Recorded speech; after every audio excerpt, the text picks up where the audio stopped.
पहले आपको ये बताना है कि कितना मटेरियल है, पहले तो उसकी क्वांटिटी डिसाइड करो। हाँ, ऐसा तो नहीं है ना कि प्रेशर घटाओगे तो वॉल्यूम बढ़ेगा। अब प्रेशर घटाओगे तो वॉल्यूम बढ़ेगा, प्रेशर बढ़ाओगे तो वॉल्यूम घटेगा, लेकिन कितने का एक फिक्स क्वांटिटी लेना पड़ेगा। तो बायल ने जो ला लिखा था वो ऐसे नहीं जैसे आपने बोला, आपको पहले ये लिखना पड़ेगा for given mass of gas. पहला लाइन क्या है? For given mass of gas या मोल ऑफ गैस।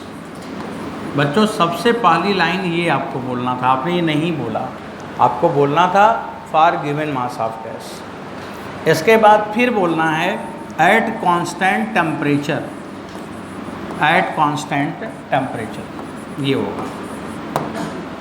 पहले ये बोलना है कि हमें मोल के संख्या को फिक्स करनी है और टेम्परेचर को फिक्स करना है। क्या क्या फिक्स करना है? मोल को फिक्स करना है और टेम्परेचर को फिक्स करना है। मतलब अगर मोल को मैं म्यू लिखूँगा तो ये भी कांस्टेंट होगा और टेम्परेचर भी कांस्टेंट होगा। इसका मतलब म्यू और टी का मल्टीपल भी कांस्टेंट होगा। ये भी बायल लॉ है। कोई पूछे बायल लॉ क्या है तो बोलो म्यू टी का मल्टीपल कांस्टेंट, हो गया बायल लॉ। अगर आप इसको बदलना भी चाहते हैं तो बदलो, बदलो तो भी लगेगा, लेकिन क्या ना बदले? म्यू और टी का मल्टीपल ना बदले। मोल घटने लगे तो टेम्परेचर बढ़ाने लगो, मोल बढ़ने लगे तो टेम्परेचर घटाने लगो, तब भी बायल लॉ लग जाएगा। समझ आया? तो बायल लॉ में या तो म्यू कांस्टेंट ले लो या टी कांस्टेंट ले लो, या तो एक बात बोलो म्यू टी का मल्टीपल कांस्टेंट हो जाएगा, तब भी बायल लॉ लग जाएगा। तो बच्चों एक तो ये बात हो गया। तो इसमें लिखा बायल ने कि for given mass of gas at constant temperature, आगे लिखा जा रहा वॉल्यूम ऑफ गैस या pressure of gas, pressure of gas. वैसे प्रेशर ऑफ गैस के बजाय ना आप वॉल्यूम ही लिखो, ज़्यादा अच्छा है। बात तो दोनों लिख सकते हैं, लेकिन उसमें एक को प्रेफर किया जाए तो मैं वॉल्यूम को प्रेफर करूँगा कि volume of gas inversely proportional to pressure, inversely proportional to pressure. बच्चों हो गया? ये आपको बायल ने लिखवाया, बायल ने बताया, जिसको आप जानते हो। तो यहाँ पे हम लोग लिखेंगे V inversely proportional to P, तो ये बराबर आ जाएगा PV बराबर कांस्टेंट। तो ये PV बराबर कांस्टेंट हो गया। ठीक है, आप इसको लिख लो, तब फिर थोड़ा आगे बढ़ाते हैं।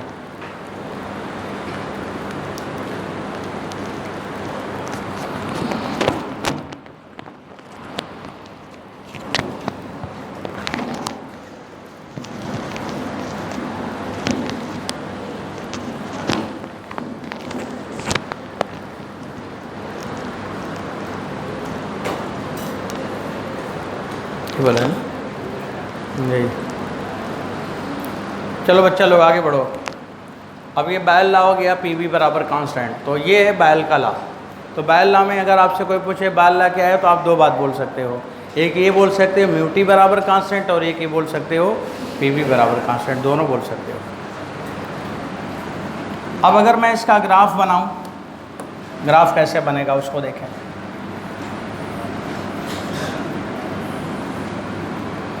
क्या क्या कांस्टेंट है? मैंने मान लिया मोल कांस्टेंट है, म्यू कांस्टेंट है, और ये जब मैंने P और V में ग्राफ बनाया तो एक ऐसे आया,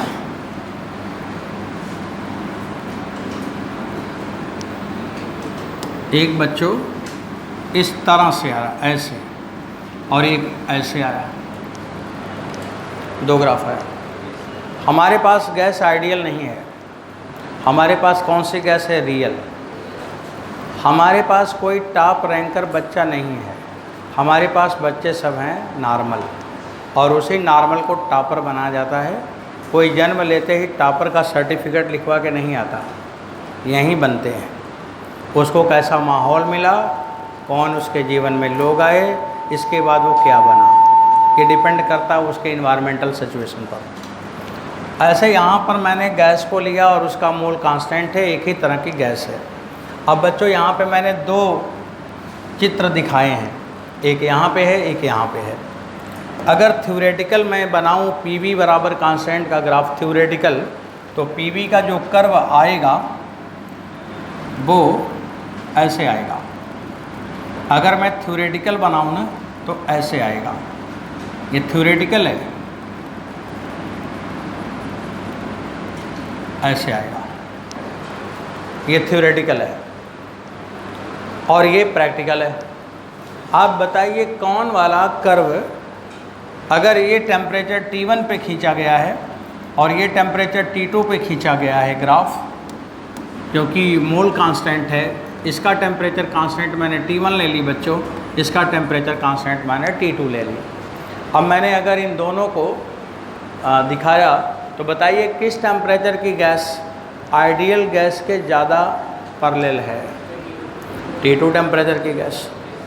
मतलब गैस एक ही है, एक बार मैंने कम टेम्परेचर पे रखा, एक बार मैंने ज़्यादा टेम्परेचर पे रखा, बच्चा वही है। एक बार उसका माहौल ऐसा रखा गया कि जिसमें लूजेस थे और एक ऐसा माहौल रखा गया कि हमेशा डिसिप्लिन थे, तो हमेशा डिसिप्लिन थे तो आइडियल की तरफ जा रहा है, और हमेशा लूजेस थे तो बेकार होता जा रहा है। मिलिट्री में जब लोग जाते हैं तो वहाँ पे क्या मेंटेन करा जाता है? डिसिप्लिन। और डिसिप्लिन मेंटेन होने से उनके अंदर देश के बारे में कुछ आ जाता है। डिसिप्लिन मेंटेन होने से उनको ज्ञान बहुत ज़्यादा हो जाता है। कभी आप मिलिट्री मैन से मिलिए, आपसे उम्र में भले कम होगा लेकिन अनुभव में आपसे बहुत ज़्यादा होगा। उम्र में कम है तो अनुभव कैसे ज़्यादा हो गया? इसलिए ज़्यादा हो गया कि वो हरदम डिसिप्लिन में रहा है, और जब डिसिप्लिन में रहेगा तो दिमाग तेज चलता है। जो आप 20 साल में नहीं सीखोगे ना, वो 1 साल में सीख जाएगा। इसीलिए उसके ऊपर देश की जिम्मेदारी दी जाती है। आपको घर की जिम्मेदारी दे दिया जाए तो ना चला पाओ, और वो पूरे देश की जिम्मेदारी लेके चल रहा है। ये अंतर होता है डिसिप्लिन और नॉन डिसिप्लिनर एक्शन में। तो बच्चों ये देखो ना, ये जब ज़्यादा टेम्परेचर हो गया या कम टेम्परेचर हो गया, आपसे मैं पूछूंगा कि जब ये वाली गैस 2 आइडियल के ज़्यादा करीब है, तो बताइए किसका टेम्परेचर ज़्यादा है? T1 ज़्यादा है कि T2 ज़्यादा है? मतलब हाई टेम्परेचर पे गैस आइडियल के करीब हो रही है कि लो टेम्परेचर पे? आइडियल गैस के करीब रियल गैस हो रही है तो हाई टेम्परेचर पे हो रही है कि लो टेम्परेचर पर? देखते हैं। अब वो कैसे जान पाएंगे? अब मैं पूछ रहा हूँ कि कौन सा टेम्परेचर ज़्यादा है, T1 ज़्यादा है कि T2 ज़्यादा है? कौन ज़्यादा है, T1 या T2? T2। अब कैसे पता चला? अब मैंने पूछा कैसे पता चला, तो उसको पता करने का देखो तरीका चला, ये बता रहा हूँ। ये किसमें ग्राफ है? इधर प्रेशर ले लो, इधर वॉल्यूम ले लो। बच्चों PV कर्व बन गया, और मैंने एक लाइन अपने से खींच ली, ये अपने से खींची लाइन। अब इसको मैंने इधर ले आया, इसको मैंने इधर ले आया। आइडियल गैस इक्वेशन सबको आता है, अभी मैं निकालूंगा लेकिन आपको आता है। आइडियल गैस इक्वेशन क्या है? अगर 1 मोल है तो RT बच्चों, और अगर म्यू मोल है तो म्यू RT। आप आइडियल गैस इक्वेशन पहले लिखो। इसके बाद एक चीज़ को मैंने फिक्स कर दिया। मैंने क्या फिक्स कर दिया? वॉल्यूम। तो जिसको मैंने फिक्स कर दिया उस पर मैंने गोला लगा दी। एक इसने फिक्स कर दिया, उसमें गोला लगा दी। एक बोल्ट्जमैन ने फिक्स कर दिया, उसमें गोला लगा दी। अब बचे केवल 2। क्या बचा? P और T का रिलेशन। तो मोर टेम्परेचर माने मोर प्रेशर, तो मोर प्रेशर मोर temperature, less pressure less temperature. तो बताओ यहाँ पे प्रेशर क्या है? यहाँ पे प्रेशर क्या है? P1, और यहाँ पे प्रेशर क्या है? P2। तो P1 ज़्यादा है कि P2? और P2 ज़्यादा है तो किस गैस का? दूसरे वाले टेम्परेचर का। इसका मतलब ज़्यादा प्रेशर तो ज़्यादा टेम्परेचर। तो आपको पता चला T2 ग्रेटर दैन T1। समझ गए कैसे पता चला? अब T2 T1 से बड़ा हो गया। यहाँ पे क्या हमें लाइन मिल रही है कि real gases at high temperature near ideal gas, ये लाइन पकड़ में आ रही है। तो बच्चों मैं इसको लिखने के बाद यहाँ पे लिखता हूँ, real gases near to ideal gas, real gases या real gas near to ideal gas. Near to ideal gas at high temperature. यहाँ पे जो मैं ग्राफ बनाया है ना, तो एक देखो ये डॉटेड लाइन दिखा रहा है और एक बच्चों ये डार्क लाइन दिखा रहा है। तो ये जो डॉटेड वाला है वो आइडियल गैस के लिए है, ये आइडियल गैस होता तब आता, और ये वाला किसके लिए है, रियल गैस के लिए। तो हमें आइडियल गैस तो मिला नहीं, हम तो माना कि ऐसे मिल जाए, हमने तो इमेजिन किया कि मेरे को ऐसा स्टूडेंट मिल जाए, या मैं ऐसा स्टूडेंट चाहता हूँ, ऐसा मैं चाहता हूँ तभी तो पढ़ाते समय कभी आपको डांटता हूँ, कभी आपको सही बताता हूँ कि ऐसे पढ़ो ऐसे करो। क्यों? क्योंकि जैसा मैं चाहता हूँ वैसे आप नहीं हो पा रहे होंगे, तभी मेरे को उलझन होता है, तभी मैं आपको कुछ बात बताता हूँ। ये है, मैं जैसा चाहता हूँ वो ये है, और ये है मेरे पास। अब मैं इसको ऐसा बनाने के लिए उपाय कर रहा हूँ। तो पहला उपाय क्या मिला, क्या मिला, टेम्परेचर बढ़ा दो तो शायद वो उसके जैसा हो जाए। तो हाई टेम्परेचर पे आइडियल गैस जैसा रियल गैस बन सकता है। बच्चों ये लाइन समझ आ गई? बोलो। हाँ,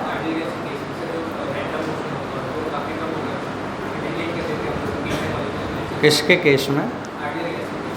आइडियल गैस के केस में हाँ, हम मान लेते हैं कि मोशन होगा, लेकिन उस मोशन का असर, ऐसा नहीं कि मोशन नहीं होगा, मोशन बहुत तेज़ होगा। सबसे तेज़ किस में मोशन होगा, आइडियल गैस में कि रियल गैस में? आइडियल गैस में ही सबसे तेज़ मोशन होगा, क्योंकि उसमें इंटरेक्शन फोर्स नहीं है, धड़ाम धड़ाम टकराएंगे, केवल काइनेटिक एनर्जी है, बहुत रफ्तार में भाग रहे होंगे। रियल गैस में तो पोटेंशियल एनर्जी भी है, रियल गैस में तो खींच भी रहा होगा, इसका मतलब सबसे ज़्यादा रफ्तार आइडियल गैस में है। बोलो।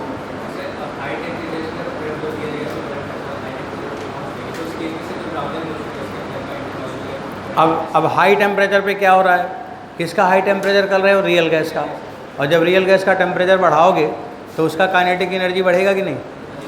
और जब काइनेटिक एनर्जी बढ़ेगा तो इंटरेक्शन फोर्स क्या होगा, घटेगा।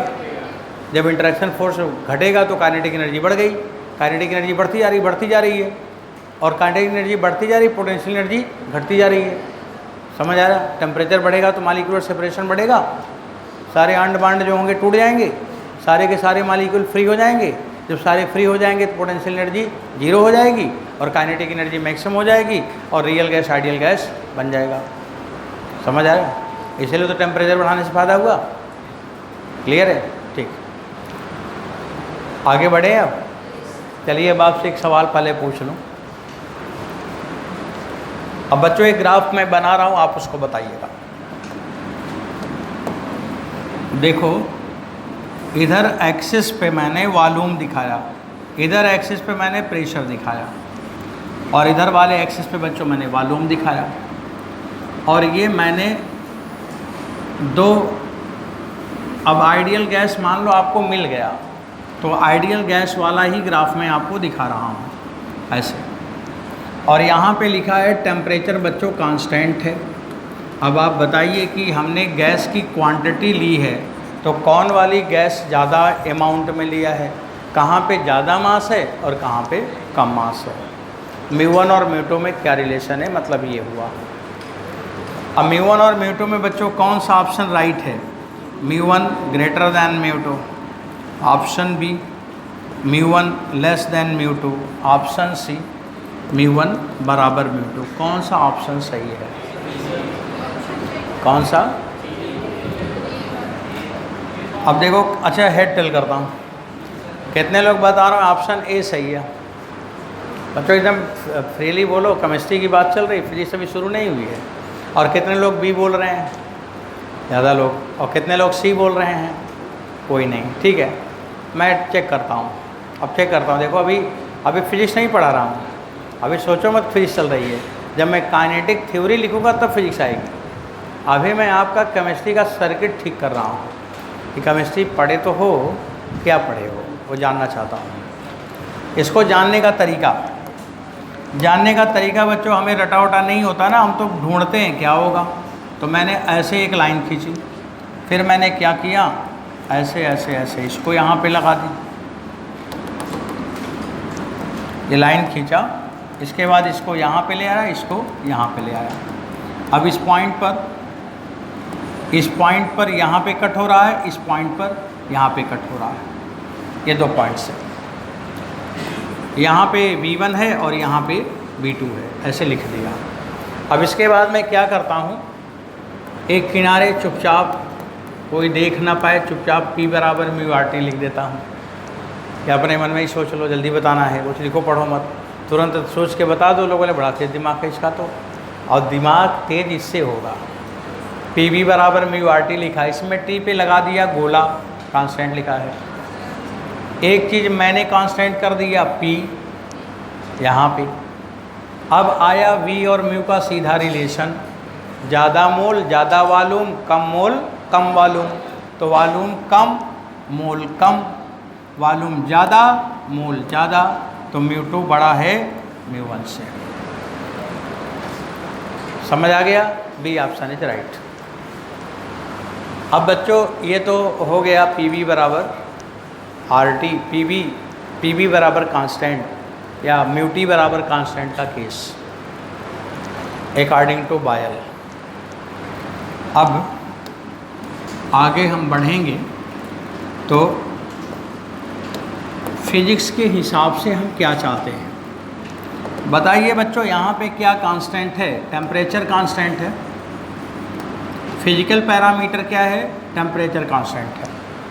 अगर ये टेम्परेचर कांस्टेंट है तो ऐसा प्रोसेस जिसमें टेम्परेचर ना बदले तो उस प्रोसेस को हम लोग क्या कहते हैं? Isothermal process. तो आइसोथर्मल प्रोसेस किसने बनाया था? बायल बनाए थे। बायल आइसोथर्मल प्रोसेस बनाया था। हमारा प्रोसेस जब हम कोई भी बनाते हैं तो हमारा टारगेट क्या है? इस प्रोसेस को बनाने का टारगेट क्या है? More transportation of energy. बस एक ही टारगेट है, more transportation of energy. Transportation of energy ज़्यादा हो, ये टारगेट है। तो बच्चों एनर्जी का ट्रांसपोर्टेशन ज़्यादा हो, एनर्जी का फ्लो ज़्यादा हो। अब एनर्जी का फ्लो ज़्यादा कब होगा? लेस मोबिलिटी ना। एनर्जी का फ्लो ज़्यादा कब होगा? मोर मोबिलिटी। मोबिलिटी ज़्यादा हो, मोर मोबिलिटी, मोबिलिटी ज़्यादा हो। मोबिलिटी समझते हैं? स्पीड ज़्यादा हो। जैसे आप लोग क्लास में सभी लोग बैठे हो, अब कोई बच्चा जहाँ मैं बोल रहा हूँ वो भी समझ रहा है, उसके आगे भी समझ रहा है कि आगे अब ये होना चाहिए तब, और एक बच्चा होगा कि जहाँ बोल रहा हूँ वही नहीं समझ पा रहा होगा, अभी पीछे समझ रहा होगा। ये क्या है? मोबिलिटी है। आपका दिमाग का मोबिलिटी है। जो बच्चा उसके आगे भी समझ रहा है, उसके बच्चे के अंदर पढ़ने के अलावा कोई चीज़ नहीं होगा, और जो बच्चा यहाँ भी नहीं समझ पा रहा, पीछे समझ रहा, वो बहुत घन चक्करों में फंसा हुआ बच्चा है। उसके दिमाग में पढ़ने के सिवा सारी चीज़ें घुसी हुई हैं। हर तरह की संकट उसके दिमाग में दौड़ रहा है।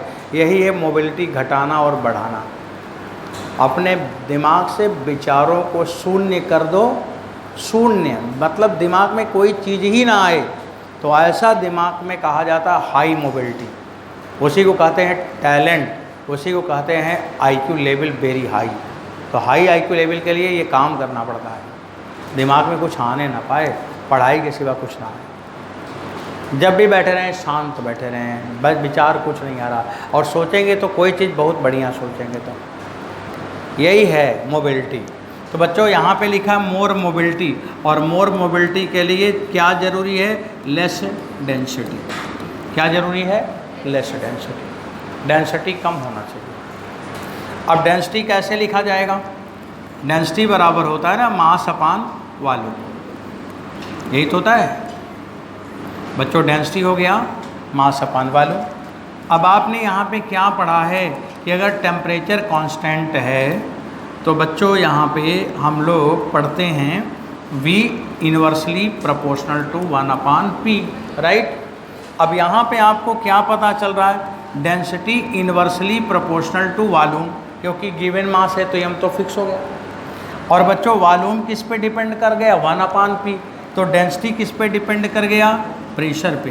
तो प्रेशर और डेंसिटी का रिलेशन ये प्रोसेस से आया। ये केमिस्ट्री की लाइन नहीं, ये फिजिक्स की लाइन बनी। वहाँ केमिस्ट्री की लाइन और इधर फिजिक्स की लाइन आई इसके पैरेलल। अब मैंने देखा कि आइसोथर्मल वो प्रोसेस है जिसमें गैस की डेंसिटी प्रेशर पे डिपेंड करे। तो मैं क्या चाहता हूँ, डेंसिटी हाई चाहता हूँ कि लो। तो प्रेशर क्या होना चाहिए, लो। इससे ये पता चला कि रियल गैस आइडियल गैस हो सकती है कब, जब टेम्परेचर ज़्यादा हो और प्रेशर लो हो। इसीलिए आपके किताब में ये लाइन लिखा है, real gases near to ideal at low pressure and high temperature. अब गैस को कैसे रखना है आपको, प्रेशर कम करके और टेम्परेचर ज़्यादा करके, तो वो गैस की इफ़िशियंसी बहुत ज़्यादा होगी। अगर आप केमिकल इंजीनियर बन रहे हैं, केमिस्ट्री का कोई काम कर रहे हैं, तो ये टारगेट होना चाहिए कि प्रेशर घटाओ और टेम्परेचर बढ़ाओ और एनर्जी ही एनर्जी पाओ और फैक्ट्री को प्रॉफिट में लेकर जाओ। ये कॉन्सेप्ट है, इसीलिए इसको पढ़ा जाता है। इसी के हिसाब से हम अपना सिस्टम चलाते हैं, इसी के हिसाब से हम चीज़ों को सेट करते हैं। यही जिसको आता है वही ज्ञानी है, जिसको नहीं आता वो मूर्ख है। हमारा टारगेट ये होना चाहिए। तो बच्चों यहाँ पे लिखा गया रियल गैसेस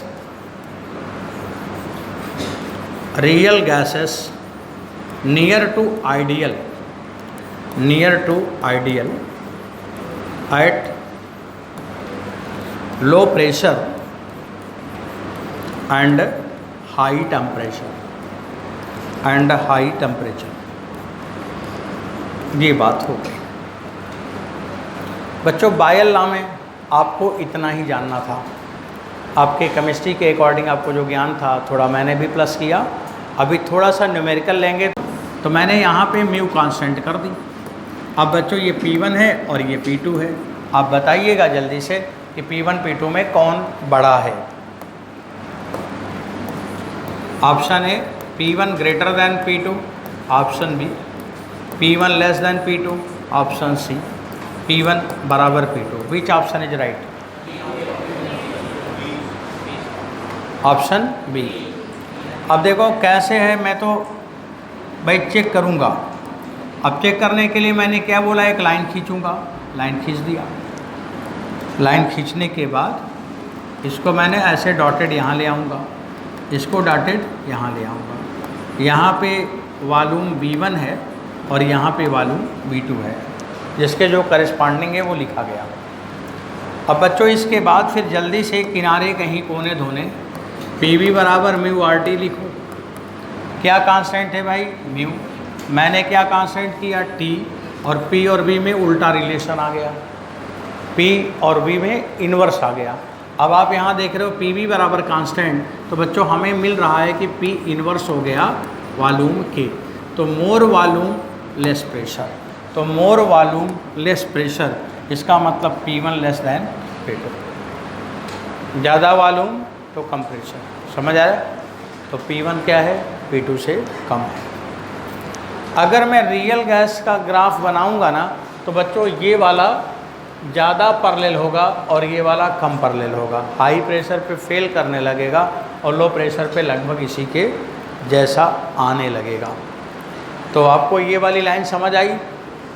अब देखो मैं एक ग्राफ पूछूंगा, जिससे पूछूंगा सिर्फ वो बताएंगे और आगे मैं बढ़ा रहा हूँ। बच्चों थोड़ा क्लास का इंटरेक्शन मिल नहीं रहा, जो भी वजह हो। आप कुछ परेशान से लग रहे हैं, थोड़े से अपने आप को ओपन करो और थोड़ा और डायनामिक होके क्वेश्चन पे फोकस करें। ये V है और ये T है, V और T है। मैं फिर से ग्राफ बना रहा हूँ, ऐसे बनाया, ऐसे बनाया।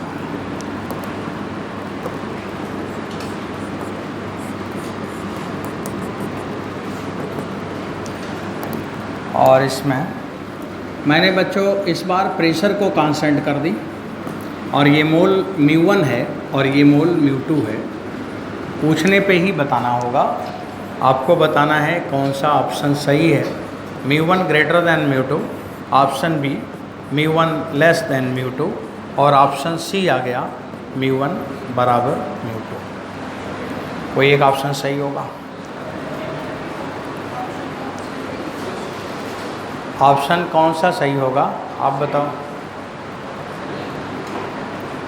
समझ के बताओ कौन सा ऑप्शन सही है। एकदम आराम से हड़बड़ाओ मत, समझ के बताओ। कितने लोग बता सकते हैं? इतने लोग, ज़्यादा लोग और लोग को बताना चाहिए, कम लोग बता रहे हैं। आप बताइए। ऑप्शन बी इन्होंने बताया सही है। हाँ, ऑप्शन सी बी मतलब ये वाला। अच्छा, बी बताया जा रहा है। बच्चों होगा सही, पर हमें तो नहीं पता है कौन सही है, तो हम कैसे पता करेंगे भाई? मैं चेक करूँगा। अब बच्चों मैं चेक करूँगा, कैसे चेक करूँगा? एक मैं लाइन खींचूँगा, यही मैं तरीका बताया था आपको, और इसके बाद फिर ऐसे डॉटेड लाइन बनाऊँगा, यहाँ पे भी बनाऊँगा। इधर का μ2 है तो T2 हो गया और यहाँ पे T1 हो गया। सिलसिला चल रहा है। अब देखता हूँ, कुछ तो होगा ही। अब आप कुछ गलत बताएंगे थोड़ी, आपका जो मन है वो बताए हो, हम भी चेक ही कर रहे हैं। अब बच्चों आइडियल गैस क्या लिखना? PV बराबर μRT लिखना। क्या कांस्टेंट है भाई? P कांस्टेंट है। देखो मैंने क्या कांस्टेंट कर दी? V कांस्टेंट कर दी। इस बार P और V दोनों कांस्टेंट हो गए। R पहले ही कांस्टेंट है। अब म्यू और टी में ये रिलेशन आ गया, और म्यू और टी में रिलेशन आ गया, mu inversely proportional to T. More temperature less mole, more temperature less mole. तो बच्चों μ1 जो है μ2 से छोटा होगा, तो सही तो है भी, सही है। समझ आ गया? अब ये तो हम लोग केमिस्ट्री के हिसाब से ला क्या है वो जाना, और उसके ग्राफ को पहचान लिया। कैसे ग्राफ बनेगा, जीरो से क्यों नहीं जाएगा, ये छोटी छोटी बातें। बच्चों मैं फ़िज़िक्स में एज हमारा क्लास फिजिक्स की क्लास है, तो हम थोड़ी बात अपनी भी कर लें। अब यहाँ पे कौन सा चीज़ कांस्टेंट है? प्रेशर। तो अगर प्रेशर कांस्टेंट है तो ये कौन सा प्रोसेस है? क्या कांस्टेंट है? प्रेशर ना। तो ये कौन सा प्रोसेस है? Isobaric process.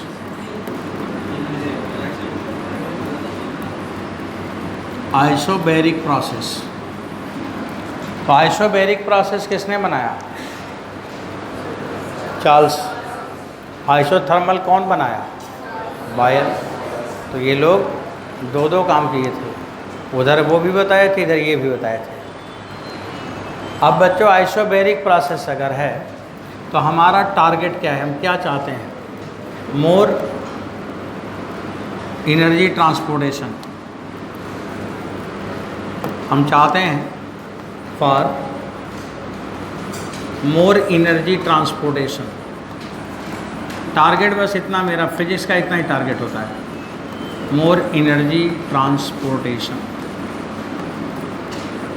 अब अगर एनर्जी ट्रांसपोर्टेशन ज़्यादा होना है तो तभी होगा जब उसकी मोबिलिटी ज़्यादा हो, मोर मोबिलिटी। बच्चों मोबिलिटी ज़्यादा हो। मोर मोबिलिटी माने less density, less density, density कम हो। अब डेंसिटी कम हो तो डेंसिटी बराबर मास अपान वॉल्यूम। यहाँ पे मास कांस्टेंट है और वॉल्यूम टेम्परेचर पे डायरेक्ट है। इसका मतलब आपको डेंसिटी का रिलेशन टेम्परेचर के साथ आएगा, 1/T आएगा। तो हम यहाँ पे क्या चाहते हैं बच्चों? यहाँ पे हम चाहते हैं कि टेम्परेचर, डेंसिटी कम हो तो टेम्परेचर ज़्यादा हो, और वहाँ पे हम बात करते उधर तो हम क्या चाहते हैं? प्रेशर कम हो और टेम्परेचर ज़्यादा हो। ज़्यादा टेम्परेचर कम डेंसिटी। तो ये है आइसोबैरिक प्रोसेस। अब आपने डेंसिटी के रिगार्डिंग दो बात पढ़ी। एक आपने पढ़ा कि डेंसिटी प्रोपोर्शनल टू प्रेशर, कब? Temperature constant. दूसरा आपने पढ़ा density inversely proportional to temperature, कब? Pressure constant. तो यहाँ पे लिखा है रोटी कांस्टेंट। कोई बोले ऐसी कौन सी प्रॉपर्टी है, कौन सा प्रोसेस है जिसमें रोटी नहीं बदलता? तो रोटी कहाँ नहीं बदलता? इस वाले लॉ में, इस वाले प्रोसेस में। इस प्रोसेस का नाम क्या है? Isobaric process. तो बच्चों यहाँ पे आप लिखोगे प्रेशर कांस्टेंट। ये प्रोसेस है आइसोथर्मल। ये देखो फिजिक्स के हिसाब से बात मैं कर रहा हूँ, ये सब हमारे मन में होना चाहिए। Isobaric process. दो प्रोसेस हो गए, दो लॉ हो गए, दो बातें हो गई। अब इसके बाद यहाँ पे जब इन्होंने ये लिखा, चार्ल्स ने लिखा, तो एक लोग और थे, वो भी इन्हीं की बात को समझकर दोबारा से रिसर्च किया, और उन्होंने दोबारा रिसर्च किया तो वो प्रेशर को कांस्टेंट नहीं करके वॉल्यूम को कांस्टेंट कर दिए। क्या कांस्टेंट कर दिए? वॉल्यूम। और जब वॉल्यूम को कांस्टेंट कर दिए तब उन्होंने देखा कि प्रेशर कैसे बदलेगा, और वॉल्यूम को कांस्टेंट कर दिए तो वो क्या हो गया? कांस्टेंट वॉल्यूम का प्रेशर प्रोसेस। नाम क्या पड़ेगा? आइसोकोरिक। और उस लॉ को किसने लिखा था? गैलुसाक। बच्चों अगला लिखोगे गैलुसाक लॉ। इसी को किताब में प्रेशर लॉ लिखा हुआ है।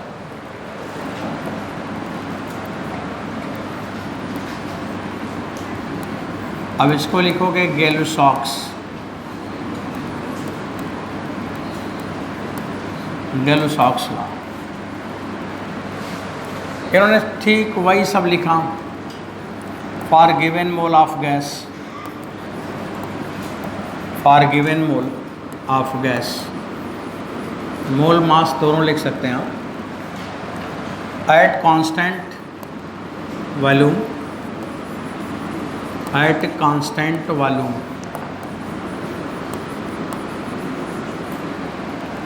आगे लिखा pressure of gas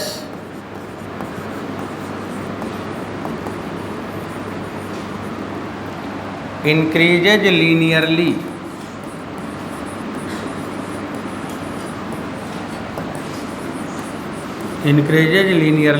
at the rate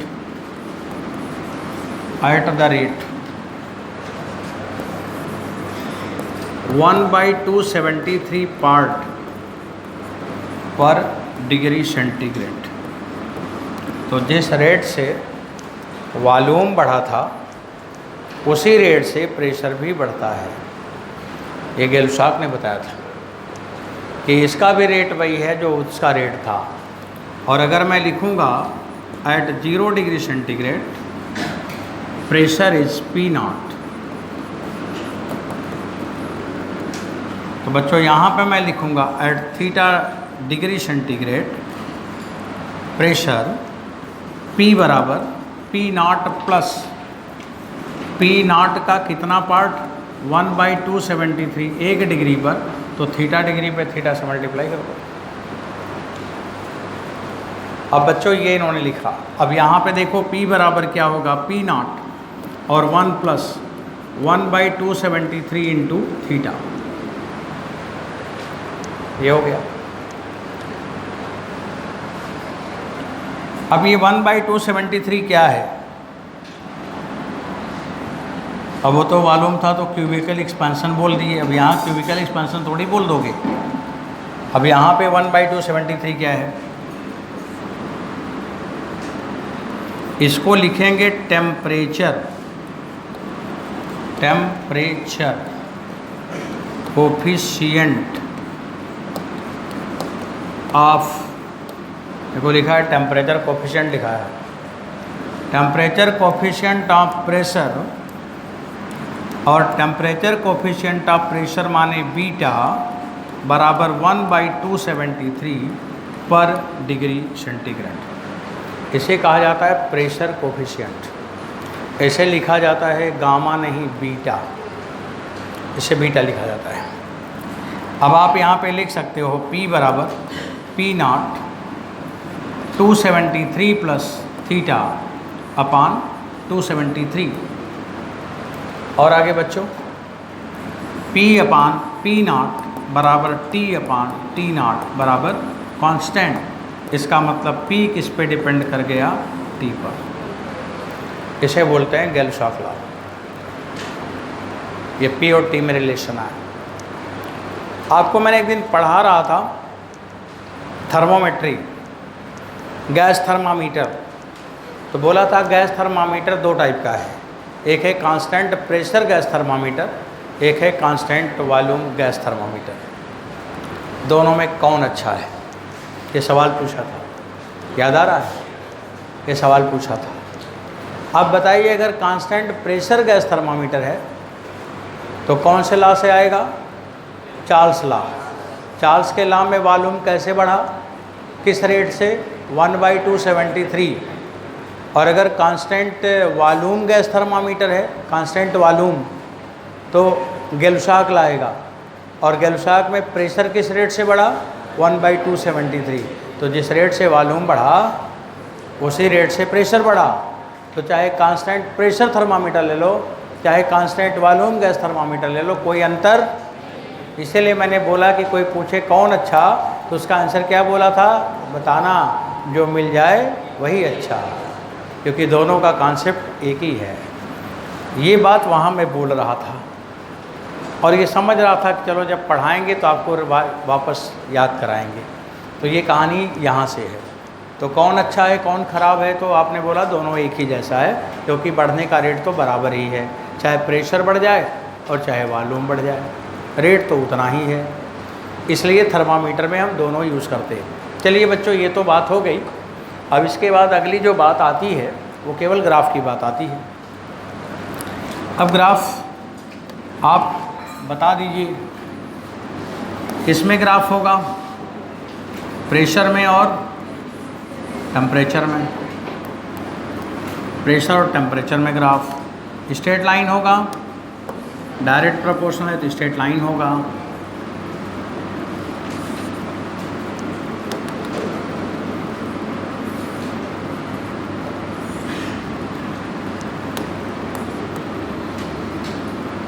बच्चों ये दो ग्राफ मैंने आपको यहाँ पे दिखा रहा हूँ।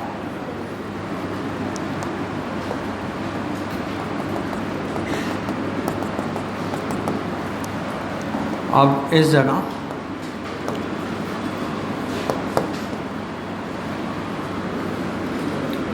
यहाँ पे मैंने मोल कांस्टेंट कर दी, म्यू कांस्टेंट कर दी, और बच्चों वॉल्यूम भी तो कांस्टेंट है, तो यहाँ पे V1 और V2 लेकिन बदलेगा। अब बस आपको एक ही चित्र बताना है यहाँ पे, V1 और V2 में कौन छोटा कौन बड़ा, यही साइन।